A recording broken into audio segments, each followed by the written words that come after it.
আর আমি নামাজ কাজা করব না, আর আমি তাকবীরে উলা ছাড়ব না, এই বুঝ যদি কারোর ভিতরে আইসা যায়, তাহলে তোমার জন্য খুশখবর, এতদিন ছিলা তুমি শয়তানের পছন্দের, বুঝ আসার সাথে সাথে এখন তুমি হবা আল্লাহর পছন্দের। ইন্নাল্লাহা ইউহিব্বুত তাওয়াবিন, ইন্নাল্লাহা ইউহিব্বুত তাওয়াবিন ওয়া ইউহিব্বুল মুতাতাহহিরিন। যারা তওবাকারী হয়ে যায় তাদের পছন্দ করে লয় আল্লাহ নিজে।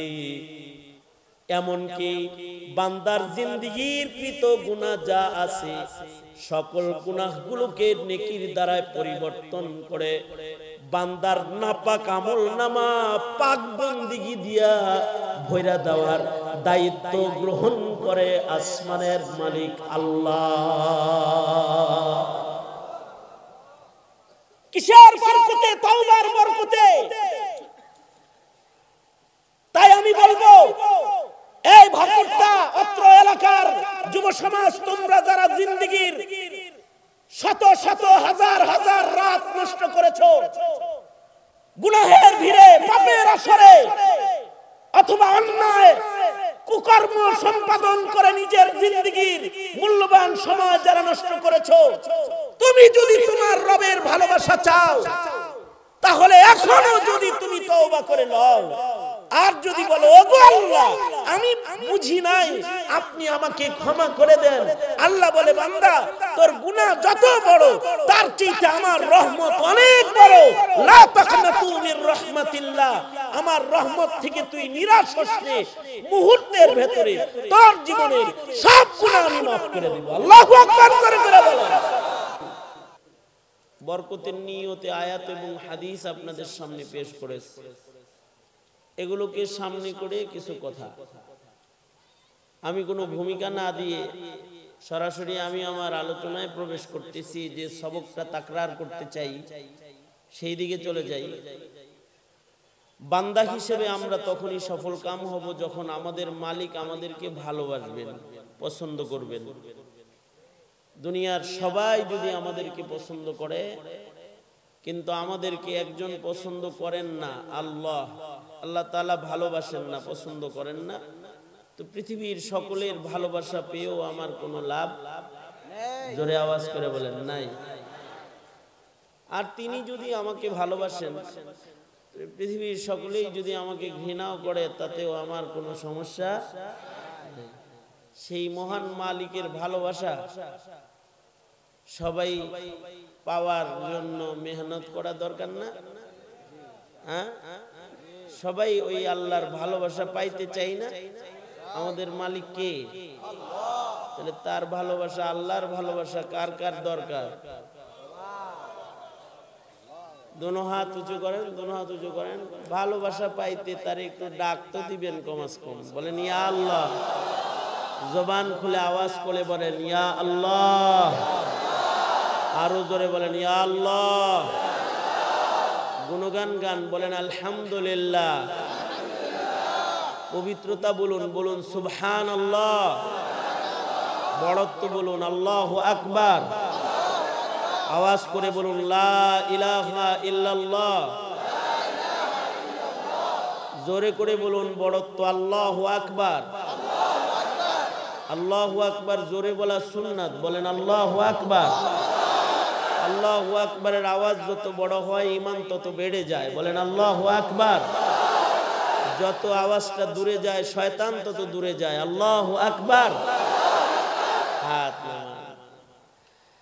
আল্লাহ পাকের গুণগান গাইলে আল্লাহ তাআলা খুশি হয়, আল্লাহর নাম নিলে আল্লাহ তাআলা খুশি হয়।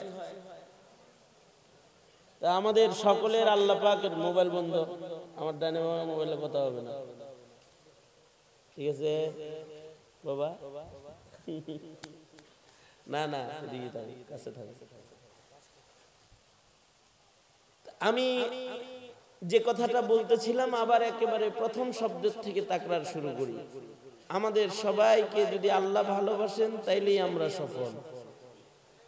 বিবি ভালোবাসে, সন্তানেরা ভালোবাসে, বাবা মা ভালোবাসে, বন্ধুরা ভালোবাসে, প্রেমিকা ভালোবাসে, প্রেমিকে ভালোবাসে, সবাই ভালোবাসে, কিন্তু একজন ভালোবাসে না, আল্লাহ তাআলা। তাইলে তার জিন্দেগীর সফলতা অর্জন হলো। আর পৃথিবীর সব তারে ঘৃণা করে, কিন্তু একজন তারে ভালোবাসে, আল্লাহ তাআলা তার পক্ষে হয়ে গেছে, তো সে সফল হয়ে গেছে। जो तू मेरा तो सब मेरा, फलक मेरा जमी मेरी, अगर एक तू नहीं मेरा तो कोई शय नहीं मेरी।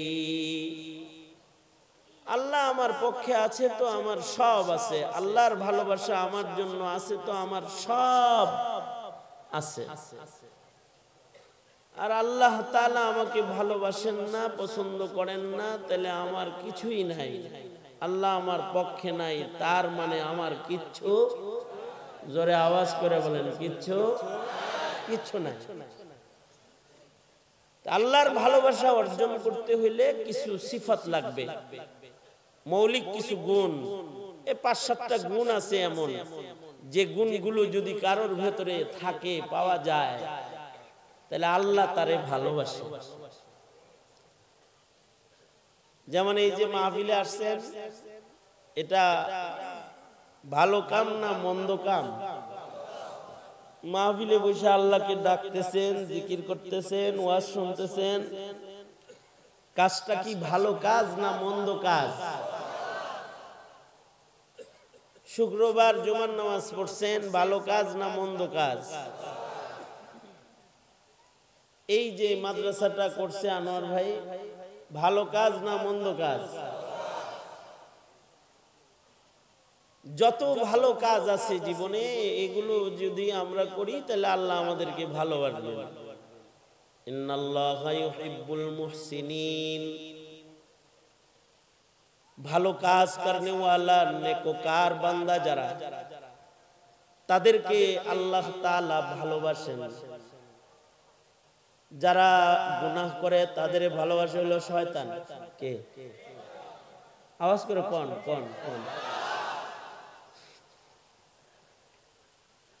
যারা গুনাহ করে তাদের ভালোবাসে শয়তান। আর যারা নেকি করে, ভালো কাজ করে, ইবাদত করে, বন্দেগী করে, তাদের ভালোবাসেন স্বয়ং কে? তাদেরকে ভালোবাসেন স্বয়ং আল্লাহ।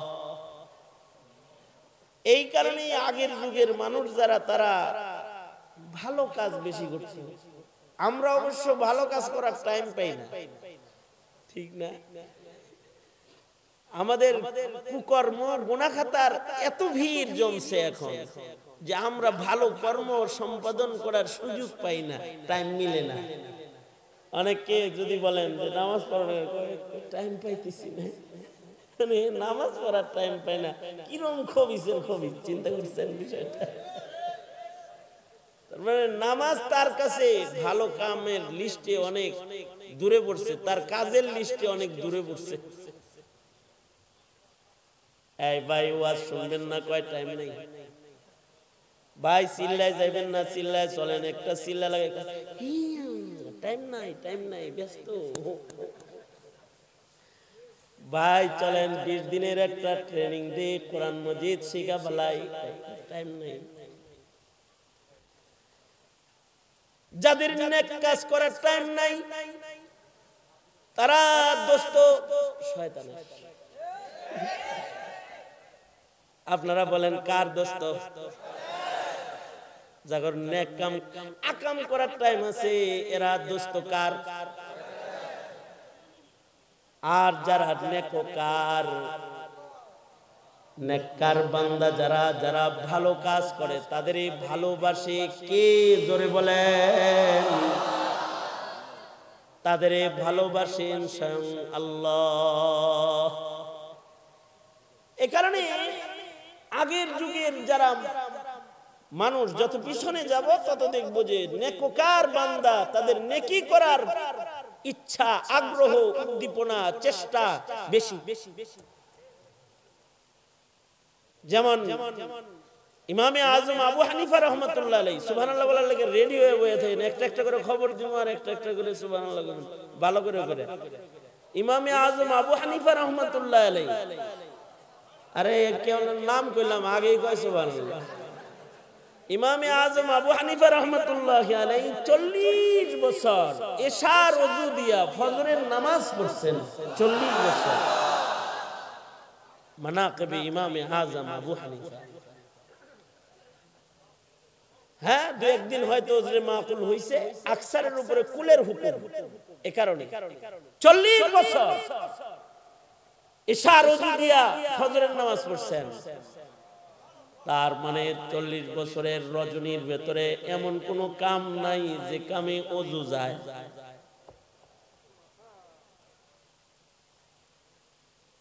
ইমাম আমাশ রাহমাতুল্লাহ আলাইহি 70 বছরের ভেতরে কোনো গুনাহ করেন না ইচ্ছা করে। সুবহানাল্লাহ, জোরে করে বলেন।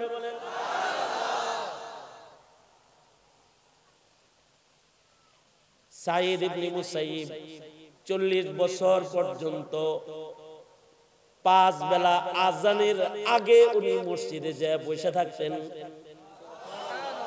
জোরে বলেন, তাকবীরুল না কিন্তু আজানের আগে। সুবহানাল্লাহ, জোরে করে বলেন। তার মানে ওনার কোনো কাম ছিল না।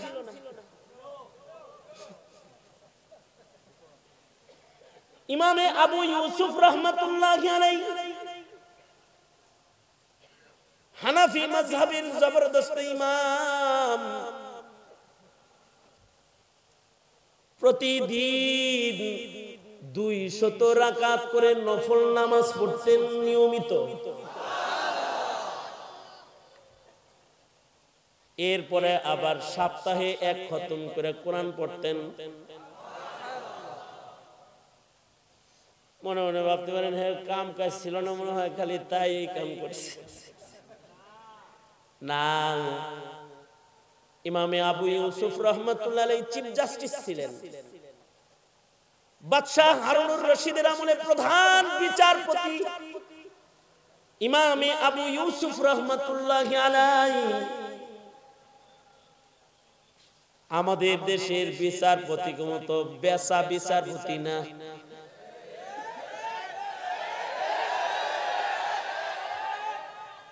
ঠেলা দিকে বাইকা যায় এরকম বিচারপতি না।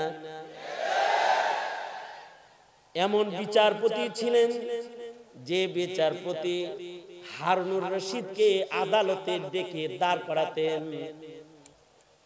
তার মানে বলুন তো তাইলে বিচারপতির কাছে খালি কি দুর্বলরা আসামি নাকি প্রেসিডেন্টরা আসামি, মন্ত্রীরাও আসামি?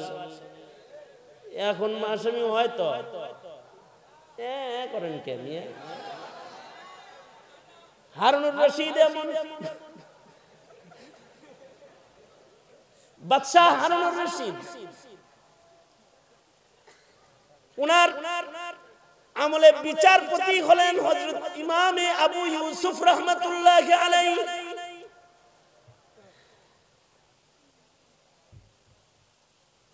কয়েকবার তিনি আদালতে ডাকছেন, হারুনুর রশিদকে কয়েকবার আদালতে ডাকছেন। তার ভেতরে একবার ডাকছেন হলো মামলা দিছে স্বয়ং জুবাইদা নিজে, হারুনুর রশিদের বোঝায় মামলা দিছে। কি মামলা দিছে জানেন? যে বলে যে আমি বাবার বাড়ি বেড়াইতে গেছিলাম, হারুনুর রশিদ আমার বিছানায় দাসী বান্দি নিয়ে ঘুমাইছে। এক নিয়ে শোয়া কি জায়েজ আছে? আপনারা কোন মানে বিচার দিছে আর কি কার কাছে? ইমামে আবু ইউসুফ রাহমাতুল্লাহর কাছে বিচার দিছে কে? হারুনুর রশিদের বউ নিজে, খোদ নিজে। হ্যাঁ, আমি বাবার বাড়ি গেছি আর আমার বিছানায় হারুনুর রশিদ আমার ঘরের ভিতরে অন্য মহিলার সাথে রাত্রি যাপন করছে। বুঝলা কেমনে? কয় আলামত পাইছে। ইমাম আবু ইউসুফ কারণ উনিও তো মানে খলিফাতুল মুসলিমিনের বউ তো খলিফাতুল মুসলিমিন ছোট না, উনিও তো বড় সড়ো একজন খলিফাতুল মুসলিমিন। কারণ ওই দিক থেকে ঠেলা মারলে তো এই খলিফাও শেষ। ইমামে আবু ইউসুফ রাহমাতুল্লাহি আলাইহি বিচারের আদালতে হারুনুর রশিদকে ডেকে পাঠালেন, আসুন আপনার নামে সালিশ হয়েছে। হারুনুর রশিদ চিন্তা করতেছে খলিফাতুল মুসলিমিন কেডা দিল রে বিচারটা, যা দেহের বউ বিচার কি বিচার কি বিচার। আপনি ওই ঘরের ভিতরে ছিলেন, অন্য মহিলা নিয়ে উনি বাবার বাড়ি গেছে, হ্যার ঘরে আপনি অন্য মহিলা নিয়ে থাকলেন, কারোর ঘরে তো বিনা অনুমতিতে ঢোকাই যায় নাই, আর আরেক বেডি লয়ে ঘুমান। দাসী লয়ে নাকি ঘুমাইছেন, ওনার দাবি হারুনুর রশিদের মাথায় তো আসমান ভেঙে গেছে। বাদশাহ হারুনুর রশিদ বলে, হলফ করে বলতেছি খোদার কসম আমি হ্যার ঘরে যাইনি। কেস লাগছে নি? না খোদার কসম বলতেছি, আলামত আছে, না হয় আপনি ইনকোয়ারি করেন দেখে আসেন যান। আমি ঘর যেভাবে পাইছি আপনি যদি সেইভাবে পান তাহলে আপনিও বলবেন। হ্যাঁ, কেমনে কেমনে? বিছানার ভিতরে মানুষের বীর্য পড়া দেখছি, বিছানার ভিতরে আমার ঘরের ভিতরে কার বীর্য পড়বো? হ্যাঁ বীর্য ছাড়া অন্য ঘরের নাপাক পানি পড়বো নাকি? হ্যাঁ নিশ্চয়ই ছিল। কিন্তু হারুনুর রশিদ কসম করে বলে, খোদার কসম, আল্লাহর কসম, শপথ করে বলছি আমি ওখানে যাই নাই। ইমাম আবু ইউসুফ রাহমাতুল্লাহ আলাইহি এমন চৌকস বিচারপতি ছিলেন, কোন সাক্ষী নাই, এ পাশেও সাক্ষী নাই ওই পাশেও সাক্ষী নাই, এ পাশে আলামত দেখাইছে আর ওই পাশ থেকে কসম খাইছে, না আমি যাইনি, ঢুকি নেই। বিচার করতে হবে তো। ইমাম আবু ইউসুফ এই ইনকোয়ারিতে গেলেন ঘর, এবং উনি বিচার করলেন। পেটে ব্যথা করতেছে, কি বিচার করছে শুনবার লেগে, একটু ধীরে।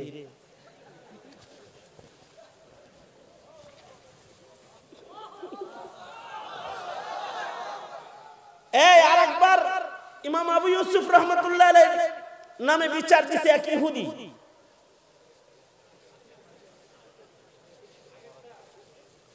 ইমাম আবু ইউসুফের কাছে যে এক ইহুদি বিচার দিছে, বিচার হারুনুর রশিদের ব্যাপারে বিচার। কি কয়? ক্ষমতার বলে আমাকে জমিন দখল করছে। ইদানিং কালে ক্ষমতার বলে জমিন দখল হয়, কি হয় না?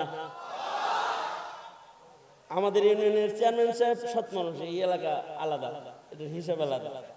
লেখত ভাই আমার দোস্ত মানুষ, বন্ধু মানুষ, কিন্তু অন্যান্য এলাকায় দেখবেন ক্ষমতার বলে জমিন দখল হয়ে যায় না? হ্যাঁ, আমাদের বাংলাদেশে অবশ্যই এটা কম হয়, বাংলাদেশে কম হয়। হারুনুর রশিদের ব্যাপারে মামলা হলো যে হারুনুর রশিদ ইহুদির জমিন দখল করছে। মামলাটা হলো এক ইহুদি, সে নকল কাগজ বানাইছে। আমাদের দেশে যেমন বিআরটির কাগজ নকল, দলিলের কাগজ নকল, সব রিসিট নকল, আর বিআরটির কাগজ নকল। আমার গাড়ি হারাইলো না একবার, গাড়ি পাওয়া গেল 21 দিন পরে দেখি অরিজিনাল কাগজ একটা রেডি হের গাড়ির ভিতরে। গাড়ি আমার আর এক নামে কাগজ রেডি। পরে চ্যাসিস নাম্বার চেক করে তারপরে বের করছে যে এটা আমার ডিবি অফিস। নকল কাগজ বানা, তো নকল কাগজ তখনও হইতো ইহুদি নকল কাগজ বানায় লাইছে। নকল কাগজ বানায় নিয়া ইমাম আবু ইউসুফকে যা বলে, ইমাম এই যে নেন দেখছেন আমার জমিন দখল আছে হারুনুর রশিদ, কামটা কি ঠিক করছে? খলিফা দেখে এরকম কাম করতে পারে? ডাকেন তাড়াতাড়ি ওনারে। হারুনুর রশিদ আমিরুল মুমিনিন প্রায় সারা দুনিয়ার 4 ভাগের 3 ভাগের শাসন পরিচালনা করেন যিনি, তারে ডাক্কা লয়ে গেছে হযরত ইমামে আবু ইউসুফ রাহমাতুল্লাহ আলাইহি আসামির কাঠগড়ায়। ইমামে আবু ইউসুফ রাহমাতুল্লাহ আলাইহি বিচার করলেন। হারুনুর রশিদ এখানেও কসম করলো যে আল্লাহর কসম, এই যে অরিজিনাল দলিল আমার, জায়গা আমার ভুয়া, ভুয়া কাগজ আর অরিজিনাল কাগজ, এটাকে হারুনুর রশিদ রহমাতুল্লাহ আলাইহি সঠিকভাবে বিচারটা দিলেন। ভুয়া কাগজ যে আসলে ভুয়া এটা উনি সাব্যস্ত করলেন। ওই সময়ে, সেই সময়ে উনি এত চৌকস, উঙ্গুলির ছাপ চিনতেন। উঙ্গুলির ছাপ, এটা এখন তো মেশিন দিয়ে উঙ্গুলির ছাপ চিনে। আর ইমামে আবু ইউসুফ রাহমাতুল্লাহ আলাইহি চোখ দিয়া উঙ্গুলির ছাপ দেখা বুঝা ফেলাইছেন যে এই দুই ছাপে বেজাল আছে। এই ছাপ যার, ওই ছাপ তার না। কারণ ওই সময় কিন্তু মানুষের আকল আরো মজবুত ছিল। বালির উপর দিয়ে মানুষ হেঁটে গেলে পায়ের ছাপ দেখা বুঝতো কে হেঁটে যায়। ইহুদি মিথ্যা সাব্যস্ত হলো, কিন্তু মৃত্যুর আগ মুহূর্তে ইমামে আবু ইউসুফ রাহমাতুল্লাহ আলাইহি খুব কাঁদতেছিলেন। একজন এসে বলে, ইমাম তুমি কাঁদো কেন? জীবনে বহুত নেকির কাম করছো, মরণের আগ দিয়ে এত পেরেশান কেন? আমি একদিন হারুনুর রশিদের একটা বিচার করেছিলাম, বিচারটা আমি ইনসাফের সাথে করেছি বটে, কিন্তু বাদশাহ হারুন যখন আসামির কাঠগড়ায় প্রবেশ করেছে তখন সরকারি লোকজনে সম্মান করে তাকে বসার জন্য চেয়ার দিয়ে দিছে, আর হারুনুর রশিদ বৈশা পড়ছে। একজন আসামি দাঁড়ানো ছিল আর একজন আসামি বসা ছিল। সে বাদশাহ বিধায় তার বসার চেয়ারটা তার সম্মানে আমি সরাই নাই। আমার মৃত্যুর পূর্ব মুহূর্তে এখন ভয় লাগতেছে, আল্লাহ যদি আমাকে বলে আমিরুল মুমিনিনের বিচার করছিলা দেখা তারে বসায়া বিচার করছিলা, এইরকম ইনসাফওয়ালা বিচারপতি তুমি ছিলা, যদি আল্লাহ আমাকে এটা জিজ্ঞাসা করে, বলো না আল্লাহর আদালতে আমি তখন কি জবাব দিব? এইরকম খোদা ভীতু বিচারপতি ছিলেন। বসা বিচার করছে, এইটার হিসাব আল্লাহর কাছে কি দিতে হবে এটার চিন্তায় মরণের আগ দিয়ে কাঁদতেছিলেন। তাহলে এত ঝামেলার বিচার যিনি করছেন আর প্রধান বিচারপতির দায়িত্ব যিনি পালন করেছেন, তার তো কোনো কাম ছিল না। কাম ছিল না বিদায় 200 রাকাত করে নফল নামাজ পড়ছেন না, বিষয়টা তা না। অনেক কাজের ভিড়েও নেক কাজের নেশা এত বেশি ছিল, আল্লাহর ভালোবাসা পাওয়ার আশা এত বেশি ছিল যে আরাম হারাম করে প্রতিদিন 200 রাকাত করে নফল নামাজ পড়তেন প্রতিদিন। আমরা তো এই জমানায় রাতের বেলায় সিনেমা দেখি অনেক। এখনকার যুবকেরা এক রাত্রে 3 সিনেমা খতম দেয়। এক রাত্রে সিনেমা কয়েকটা সিরিজ দেখছে।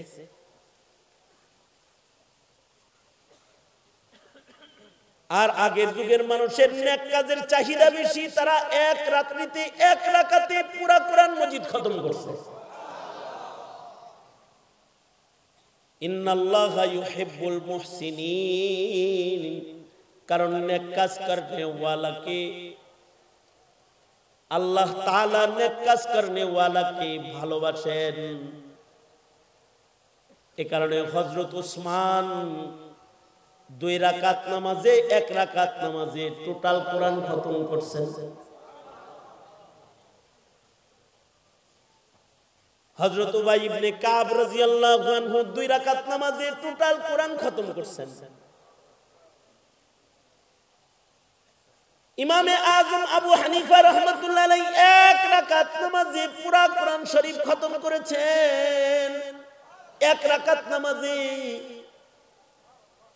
আব্দুল্লাহ ইবনুল মুবারক রাহমাতুল্লাহ আলাইহি সারা জনম ইশার নামাজ পড়ে নামাজে দাঁড়াইতেন, ফজর পর্যন্ত নফল ইবাদতে কাটাইতেন।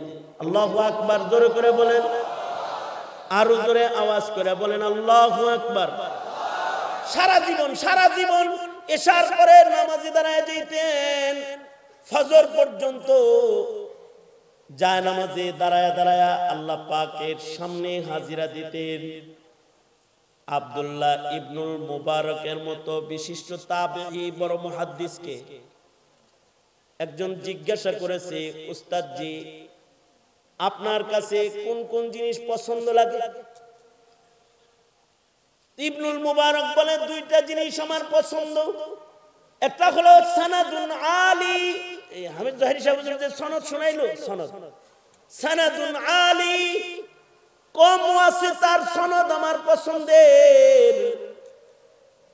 আর বাইতুন খালি, খালি ঘর আমার পছন্দের, যে ঘরে কিচ্ছু নাই, একটা জায়নামাজ আছে, বাস ঘরটা আমার পছন্দের। আর আমাদের হইল বড়া ঘর পছন্দের, বাণিজ্য মেলার সব মূর্তি এই না বইরা রাখছে, এই ঘরটা পছন্দ হয়েছে, করবো না আমি, আর জীবনের দিন নষ্ট করব না, আর আমি নামাজ কাজা করব না, আর আমি তাকবীরে উলা ছাড়বো না। এই বুঝ যদি কারোর ভিতরে আইসা যায়, তাহলে তোমার জন্য খুশ খবর, এতদিন ছিলা তুমি শয়তানের পছন্দের, বুঝ আসার সাথে সাথে এখন তুমি হবা আল্লাহর পছন্দের। ইন্নাল্লাহা ইউহিব্বুত তাওয়াবিন, ইন্নাল্লাহা ইউহিব্বুত তাওয়াবিন ওয়া ইউহিব্বুল মুতাতাহহিরিন। যারা তওবাকারী হয়ে যায় তাদের পছন্দ করে লয় আল্লাহ নিজে। এমনকি বান্দার জিন্দেগীর কৃত গুনাহ যা আছে সকল গুনাহগুলোকে নেকির দ্বারায় পরিবর্তন করে বান্দার নাপাক আমল নামা পাক বন্দেগী দিয়া ভইরা দেওয়ার দায়িত্ব গ্রহণ করে আসমানের মালিক আল্লাহ। কিসের বরকতে? তওবার বরকতে। তাই আমি বলবো, এই ভাকুরতা অত্র এলাকার যুব সমাজ, তোমরা যারা জিন্দেগীর শত শত হাজার হাজার রাত নষ্ট করেছো গুনাহের ভিড়ে, পাপের আসরে, অথবা অন্যায় কুকর্ম সম্পাদন করে নিজের জিন্দেগীর মূল্যবান সময় যারা নষ্ট করেছো, তুমি যদি তোমার রবের ভালোবাসা চাও তাহলে এখনো যদি তুমি তওবা করে লও, আর যদি বলো ওগো আল্লাহ আমি বুঝি নাই, আপনি আমাকে ক্ষমা করে দেন, আল্লাহ বলে বান্দা তোর গুনাহ যত বড় তার চাইতে আমার রহমত অনেক বড়। লা তাকনাতু মির রাহমাতিল্লাহ, আমার রহমত থেকে তুই নিরাশ হোস না, মুহূর্তের ভেতরে তোর জীবনের সব গুনাহ আমি maaf করে দেব। আল্লাহু আকবার করে বলেন। আল্লাহর রাসূল বর্ণনা করেছেন বুখারী শরীফের ভিতরে, 100 খুনের আসামিকে আসমানের মালিক আল্লাহ maaf করছেন। 100 খুনের আসামির হৃদয়ের ভেতরে তওবা জাগ্রত হয়েছে, সে তওবা করবে। আপনারা যারা ঘর ছেড়ে আজকের মাহফিলে বসেছেন, যদি হৃদয়ে এখন জায়গা লয় যে আল্লাহ এখানে কোরআনের সবক দেয়া হয়েছে, ওগো আল্লাহ এখানে ইলমের সনদ বর্ণনা করা হয়েছে, আমি জিনা করছি কেউ জানে না, তুমি জানো, আমি মদ পান করেছি কেউ জানে না, তুমি জানো, আমার জিন্দেগীর গুনাহ সম্পর্কে পৃথিবীর কারোর জানা নাই, কিন্তু তোমার জানা। ওগো আল্লাহ আমি ময়দানে মাহশারে তোমার আদালতে শর্মিন্দা হইতে চাই না। আল্লাহ আমার জিন্দেগীর গুনাহগুলা তুমি maaf করে দাও। যদি এখন কেউ চোখের একটা ফোঁটা পানি ছেড়ে দিয়ে যদি কান্না করে যদি আল্লাহকে বলতে পারে, আয় আল্লাহ আমি পেছনের গুনাহ থেকে তোমার কাছে মাপ চাই, তাহলে দুটি চক্ষু দোজখের আগুনে আল্লাহ তাআলা ফেলবেন না। আইনান, দুটি এমন চক্ষু আছে যাদেরকে আল্লাহ তাআলা দোজখের আগুন থেকে মুক্তি দিবেন। তার ভেতরে একটা চোখ হলো আইনুন বাকাত মিন খাশিয়াতিল্লাহ, আল্লাহর ভয়ে যাদের চোখ রোদন করে, চোখের পানি ফেলে। আসমানের মালিক আল্লাহ তাআলা ওই চোখগুলার জন্য দোজখের আগুনকে হারাম বানায়া দেয়। তওবাকারী হও, যদি তুমি তওবা করতে পারো তাহলে তোমার আল্লাহর ভালোবাসা নেওয়ার সুযোগ এসে যাবে। এটা একটা রাস্তা। সুতরাং মাহফিলে যখনই যাবেন তওবা করার নিয়ত করেই যাইবেন। নেককার হলেও তওবার নিয়ত করবেন। তওবা তো প্রতিদিন শতবার রাসূল করেছেন নিজে। আমি আপনি তওবা করার টাইমও পাই না, কিন্তু আল্লাহর রাসূল সাল্লাল্লাহু আলাইহি ওয়াসাল্লাম প্রতিদিন 100 বার করে ইস্তিগফার করেছেন। নবীজি 100 বার ইস্তিগফার করেছেন।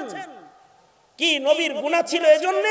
না, নবীজি ইস্তিগফার করেছেন আল্লাহ পাকের কাছে নিজেকে আব্দ বানানোর জন্য, গোলাম বানানোর জন্য। ওগো আল্লাহ, মা আবাদনাকা হাক্কা ইবাদতি, যেমন কইরা ইবাদত করা দরকার ছিল আমি করতে পারি নাই, তুমি আমাকে maaf করে দাও।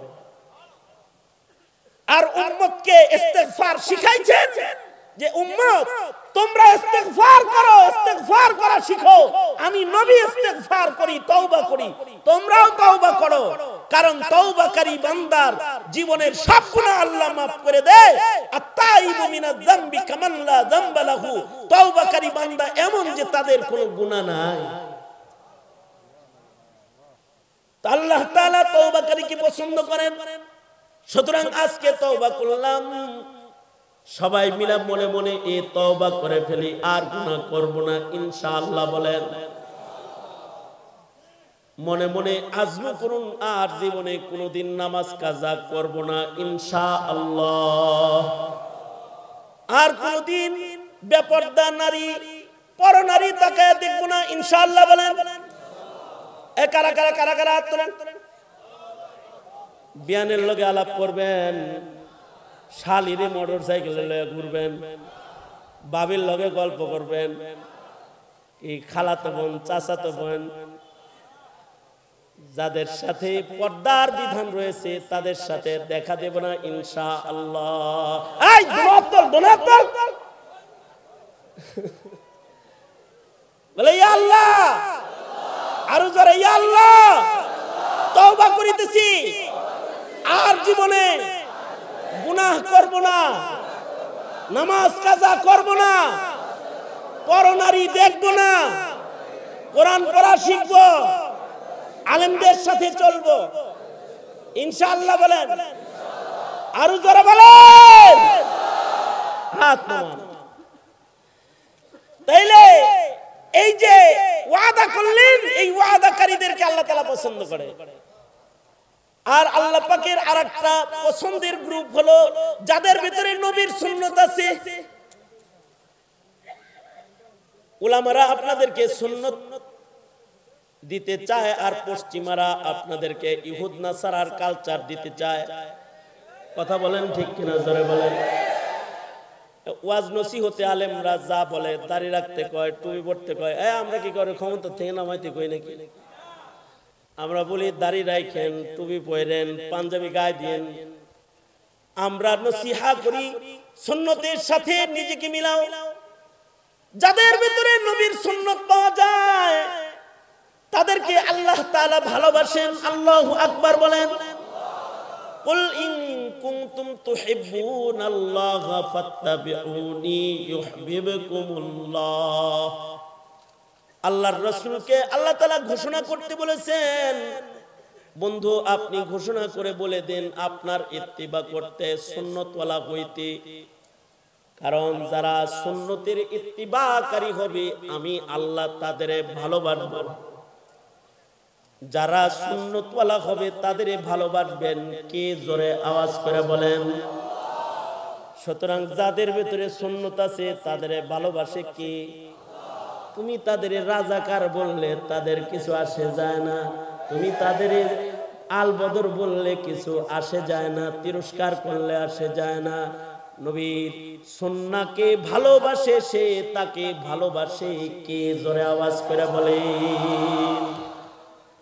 আরেকটা কথা মনে রাখো, সুন্নতকে যারা ইহানত করে তাদের ঈমান নষ্ট হয়ে যায়। নবীর সুন্নতকে কেউ যদি তিরস্কার করে তার ঈমান নষ্ট হয়ে যায়। সুতরাং মুসলমানের বাচ্চা হয়ে কখনো সুন্নতওয়ালা উলামা হযরতদেরকে কখনো তিরস্কার করবে না, ঈমান নষ্ট হয়ে যাবে। কখনো তিরস্কার করবে না, বরঞ্চ তুমি সুন্নতওয়ালা হও।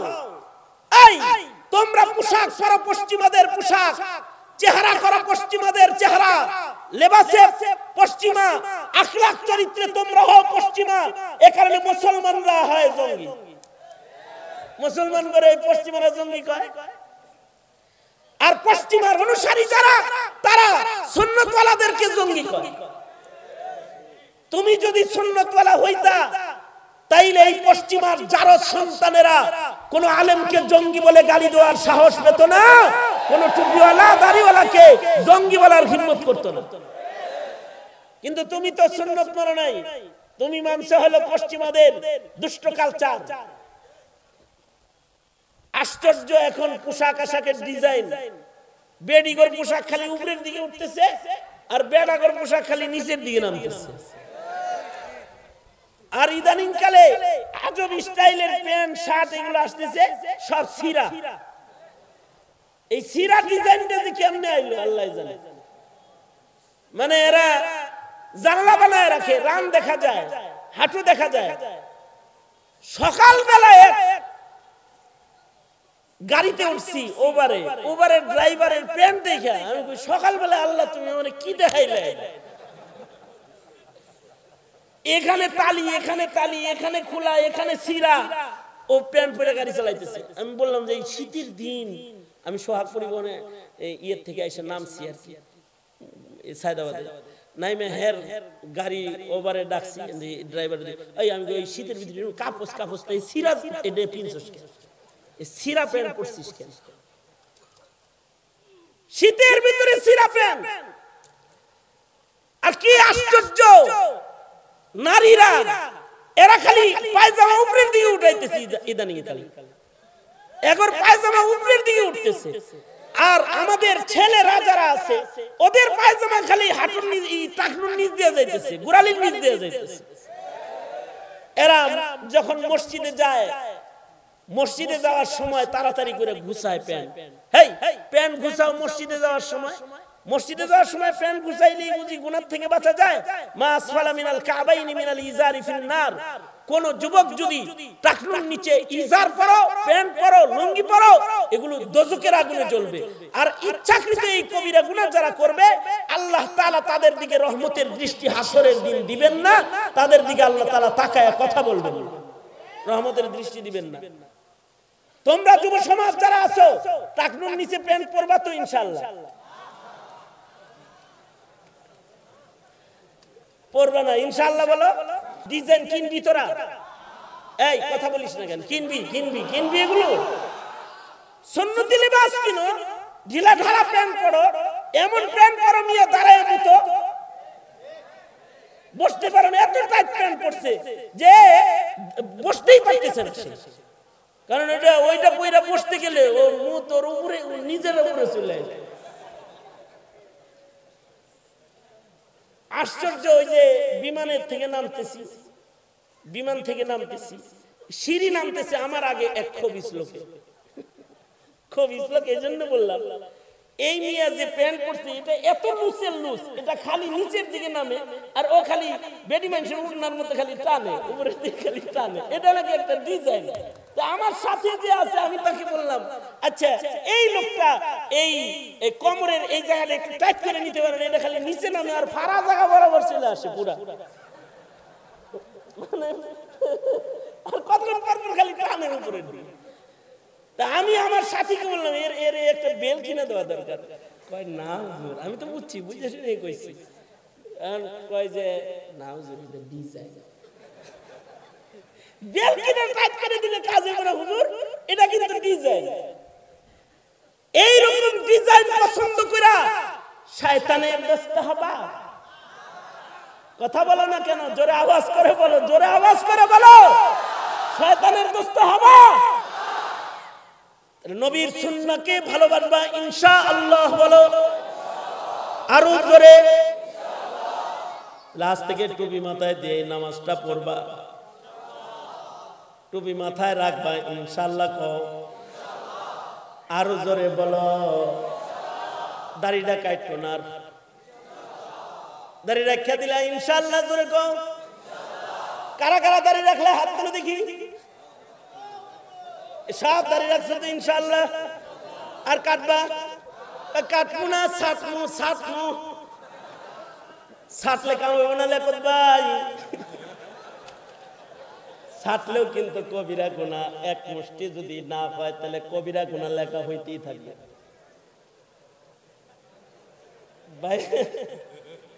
বাইরে সহবাস করতেছি, যদি এক মুঠের নিচে দাড়ি কেউ ছাটে তাহলে কি হবে? কবিরা গুনাহ রানী। হ্যাঁ, চাষলে যেমন কবিরা গুনাহ রানী, ছাটলেও কবিরা গুনাহ রানী। মাপ কি? এক মুঠ পরিমাণ রাখতে হবে ইনশাআল্লাহ। আরো জোরে, জোর হলো না, জোরছে বলেন। তাহলে আর দাড়ি কাটবো না, ছাড়বো না, জোরে ইনশাআল্লাহ। কাটবো না, ছাড়বো না। এই বিভিন্ন অফিসিয়াল ড্রেস আছে, সেগুলো তোমরা পড়ো, ওগুলোর ওয়াদা আমি করাবো না যে পাঞ্জাবি গায়ে দিয়ে তুমি অফিস করতে যাও, পাঞ্জাবি গায়ে দিয়ে সিকিউরিটির চাকরি করো, তা বলবো না। তবে আমি বলবো, যেদিন তোমার ছুটি, তুমি জুমার নামাজটাও পাঞ্জাবি পয়ড়া পড়তে যাও না কেন? সুন্নাহর সাথে তোমার এত দূরত্ব হবে। পাঞ্জাবি তোমার নবীর পোশাক, সপ্তাহের জুমার নামাজটাও কি পাঞ্জাবি পয়ড়া পড়া যায় না? আল্লাহর রাসূল বলেছেন, মান আহাব্বা সুন্নতি ফাকাদ আহাব্বানি ওয়া মান আহাব্বানি কানা মাই ফিল জান্নাহ। তোমরা মনে মনে ভাবতে পারো, হুজুর হঠাৎ করে টুপি দাড়ি পাঞ্জাবি এইটা লয়ে আপনি তো খেপলেন কেন?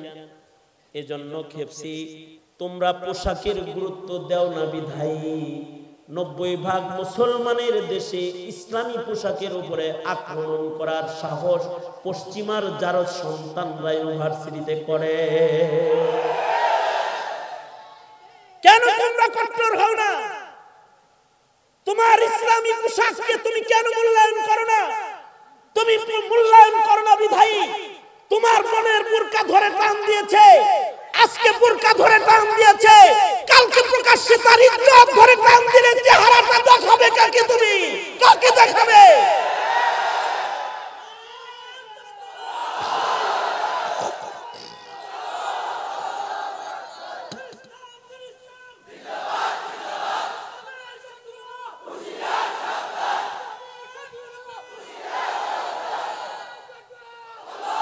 সুতরাং আমরা ইসলামের তাহজিব তামাদ্দুনের ব্যাপারে কঠোর। আমরা আজকের সম্মেলন থেকে সরকারকেও জানিয়ে দিচ্ছি, ইসলামী তাহজিব তামাদ্দুনের উপরে কেউ যদি হাত তুলে, হাত রাখে, কলম রাখে, তার উপযুক্ত শাস্তি না দিলে পরে এই জাতি ইসলামী তাহজিব তামাদ্দুন প্রতিষ্ঠার জন্য প্রয়োজনে রাজপথে আন্দোলন করে তুলবে, আন্দোলন করে তুলবে। ধর্মীয় পোশাকের উপরে আক্রমণ করবেন না। ধর্ম আমার, আমি আমার ধর্মীয় নীতিতে বিশ্বাসী, আমি ধর্ম নিয়ে কবরে যেতে চাই। আশ্চর্য লাগে, আমি বেশি সময় কথা বলবো না। চেয়ারম্যান সাহেব আমি যতক্ষণ কথা বলবো ততক্ষণ বসে থাকবে। আবার চিন্তা করতে পারে যে আমারে বসায় রাখলে এত লম্বা সময় আমি একটু ঘুম, বায়ু একটু ঘুমে, মানে ওনার কথাকে আমি নিজের ঘুমটা জায়েজ করতেছি আর কি। উনি ছুটি পেলে তো আমিও ছুটি পেলাম।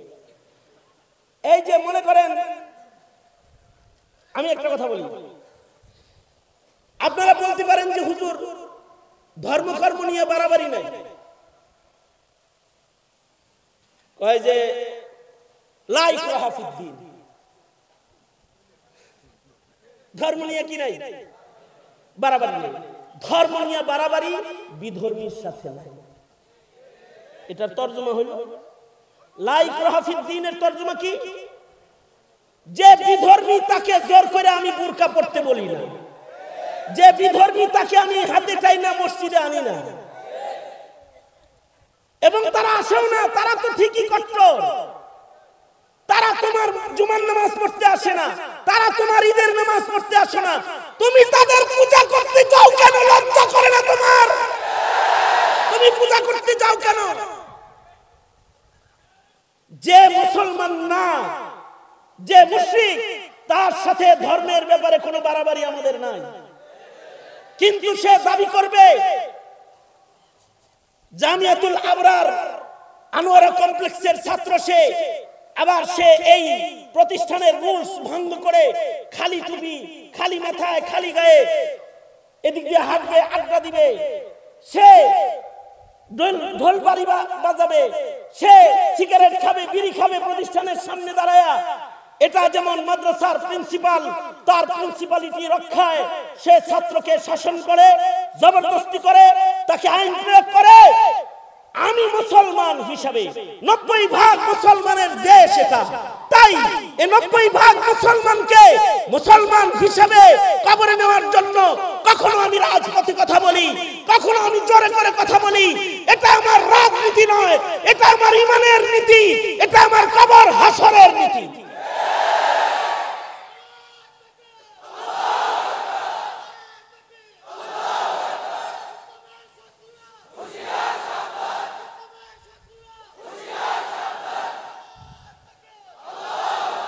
সুতরাং ইসলাম মানতে একটু ওয়াদা করাইলে এটা কিনা বাড়াবাড়ি না, বরঞ্চ এটা ধর্মীয় প্রশাসন।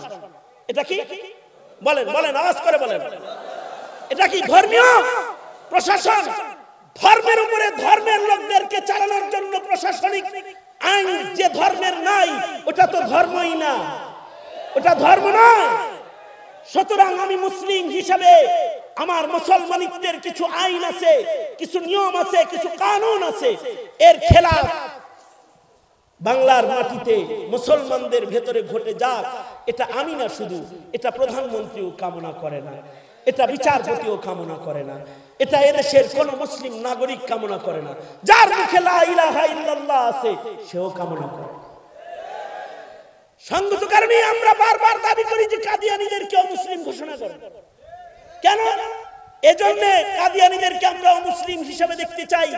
আমরা চাই না কাদিয়ানীদের ব্যাপারে কোন সংশয়ের মাধ্যমে আমার মুসলিম ঘরের মুসলমানের ঈমানের উপরে আক্রমণ হোক আর তার ঈমানটা নষ্ট হয়ে সে বেঈমান হয়ে কবরে চলে যাক, এটা আমরা চাই না। সুতরাং এটাও আমাদের দাবি। যতদিন দেহে প্রাণ রবে ততদিন এ দাবি চলতেই থাকবে যে নির্বাচনী ইশতেহারের ভেতরে এটা আনা উচিত যে কাদিয়ানীদেরকে অমুসলিম ঘোষণা করব, ওয়াদা দিলাম। জাতি ভোট দিয়া আদর করে ক্ষমতায় বসায় দিবে, আদর করে ক্ষমতায় বসায় দিবে। ইশতেহারে আনুন।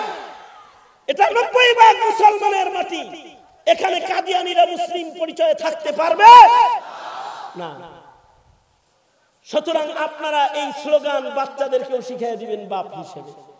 সেটা হলো কাফের কাফের, বলেন আমার সাথে, কাফের কাফের, কাফের কাফের, নবীর পরে নবী নাই,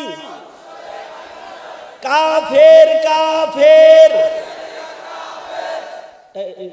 ফতোয়াটা শোনালো না, সেটা হলো কাদিয়ানীরে যে কাফের বলে না সেও সেও। সুতরাং কাফের কাফের, নবীর পরে নবী নাই, কাফের কাফের, নবীর পরে নবী নাই। জোরে জোরে বলেন ভাই, কারণ বইলা বইলা ঈমান বাঁচাই, ঠিক না বেঠিক ভাই রে ভাই? আরো জোরে। কারণ এগুলো বলে বলেই আমরা আমাদের জাতির প্রজন্মের ঈমান বাঁচাই। ঠিক কিনা জোরে আওয়াজ করে বলেন। এইটাই মুসলমানের জনপদের উলামাদের অপরাধ, হাতে হাত করি পড়ার, অন্য কোনো অপরাধ নয়। নাস্তিকের দালাল যারা, মুরতাদের দালাল যারা, কাদিয়ানীর দোসর যারা, ঘাপটি মরে মুসলমানের প্রশাসনে যারা বসে আছে, ওরা চায় না এই কথাগুলো জমিনে হোক আর মুসলমানের ঈমান রক্ষা হোক। এটা ওরা বরদাস্ত করে না, এটা ওরা বরদাস্ত করে না, এটাই অপরাধ। সুতরাং ওদের ওই ধোঁকায় পড়া যাবে না। আলেম আছে যেখানে, আলেম নাই যেখানে, আলেম উলামা যেখানে, আলেম নাই যেখানে, আলেম আছে যেখানে, কোরআন সুন্নাহ যেখানে, কোরআন সুন্নাহ নাই যেখানে, মনে থাকবে তো ইনশাআল্লাহ। আওয়ামী লীগ যারা করে তাদেরও ইসলামের নীতি যা, বিএনপি যারা করে তাদের ইসলামের নীতিও তা, হুজুরগর ইসলামের নীতিও যা, আমনগর ইসলামের নীতিও তা, ড্রাইভারের ইসলামের নীতি যা, হেল্পারের ইসলামের নীতিও তা। ইসলাম তো সকলের জন্য, ইসলামের আইন কানুনে কোনো দুর্বলতা নাই। সুতরাং আমরা চাই মুসলমানের মাটিতে যেন নাস্তিক মুরতাদদের চাষাবাদ শুরু না হয়ে যায়। এ কারণে শিক্ষাঙ্গনে ধর্ম শিক্ষা বাধ্যতামূলক দেখতে চাই। ধিক্কার জানাই, ধিক্কার জানাই ওই শিক্ষা প্রণেতাদেরকে, ধিক্কার জানাই। আবার বলছি, ধিক্কার জানাই ওই শিক্ষা প্রণেতাদেরকে যারা 90% মুসলমানের মাটিতে ধর্ম শিক্ষাকে ঐচ্ছিক বলেছে। অর্থাৎ অঙ্কে ফেল করলে ফেল, ইংরেজিতে ফেল করলে ফেল, ধর্ম ফেল করলে পাস। নাউজুবিল্লাহ, আমি আরো জোরে করে করে নাউজুবিল্লাহ। ধর্ম ফেল করলে পাস। ধর্ম শিক্ষা বাধ্যতামূলক করা চাই মুসলমানের মাটিতে, কারণ এই প্রত্যেকটা মুসলমানের কালিমা নিয়ে কবরে যাওয়ার দরকার, জোরে বলে দরকার আছে। যেহেতু আমাদের স্কুল কলেজ ইউনিভার্সিটিতে এই বাধ্যবাধকতা করা হয় নাই, আল্লাহ তাআলা আল্লাহর দ্বীন হিফাজত করবে। ওই যে আনোয়ার ভাই খাড়া করছে, পাঁচতলা কমপ্লিট। এই পাড়ায় পাড়ায় মাদ্রাসা আছে। এগুলো কেন? এগুলো হলো জাতির ঈমান রক্ষা করার দুর্গ, ঠিক কিনা যারা আওয়াজ করে বলেন। সুতরাং এই মাদ্রাসাগুলোকে হেফাজত করব ইনশাআল্লাহ। যারা আল্লাহ ওয়ালাদেরকে ভালোবাসে, আল্লাহ তাদেরকে ভালোবাসে। এই কারণে আল্লাহর রাসূল বলেছেন, তোমরা যদি আল্লাহর ভালোবাসা পাইতে চাও তাহলে আল্লাহর ভালোবাসা যাদের জন্য আছে তাদেরকে তোমরা ভালোবাসো। উহিব্বুস সালিহিনা ওয়া লাস্তা মিনহুম লাআল্লাল্লাহা ইয়ারযুকুনি সালাহা আল মারউ মা মান আহাব্বা। আল্লাহর ভালোবাসনেওয়ালা মানুষগুলোর সাথে যদি ভালোবাসা প্রমাণ করা যায়, তবে হাসরের ময়দানে তাদের সাথে আল্লাহর জান্নাতে যাওয়া যায়। সুতরাং মরণ পর্যন্ত আলেমদেরকে সবাই ভালোবাসবো আল্লাহর ভালোবাসা পাওয়ার আশায় ইনশাআল্লাহ। শেষ। বাদশাহ হারুন রশিদ, বাদশাহ হারুন রশিদ কিন্তু আলেম ভক্ত। আপনারা ছাত্র ভালো, আমি নিজেই ভুলে গেছিলাম। হারুন রশিদ কসম খায় কয়, জুবাইদা তুমি এরকম মিথ্যা মামলা আমার ব্যাপারে করতে পারলা, তাও বউয়া স্বামীর বিরুদ্ধে কামটা কিন্তু ভালো করল না। খোদার কসম আমি তোমার ঘরেই ঢুকি নাই।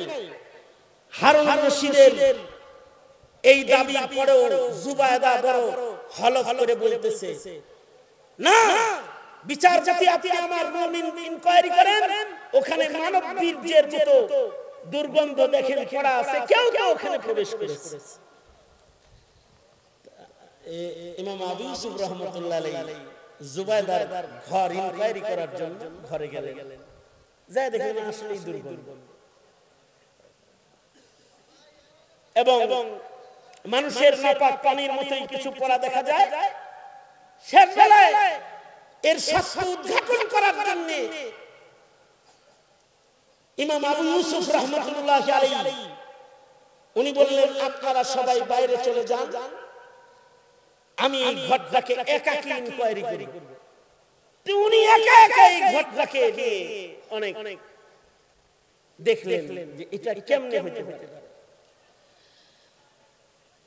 তো ইনকোয়ারি শেষ হয়ে গেলে ইমাম আবু ইউসুফ রাহমাতুল্লাহি আলাইহি বাইরে বের হয়ে বললেন, জুবাইদা, আপনি ক্ষমাপ্রার্থী হন হারুন রশিদের কাছে, আপনার ঘরে খালি প্রবেশ করে নাই।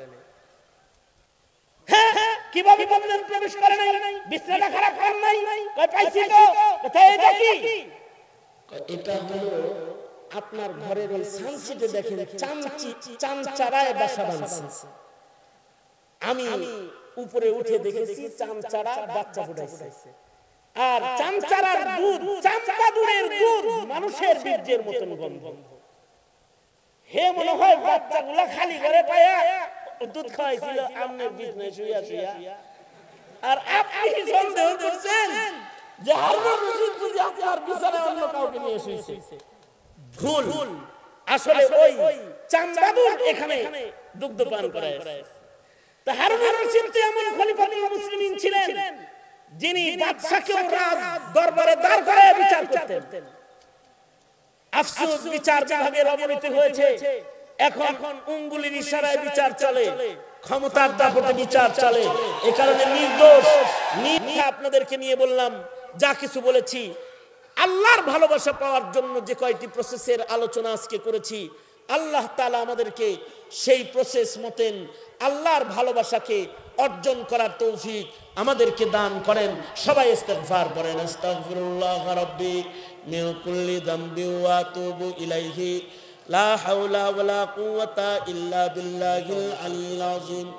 আস্তাগফিরুল্লাহাল্লাযী লা ইলাহা ইল্লা হুয়াল হাইয়ুল কাইয়্যুম ওয়া আতুবু ইলাইহি।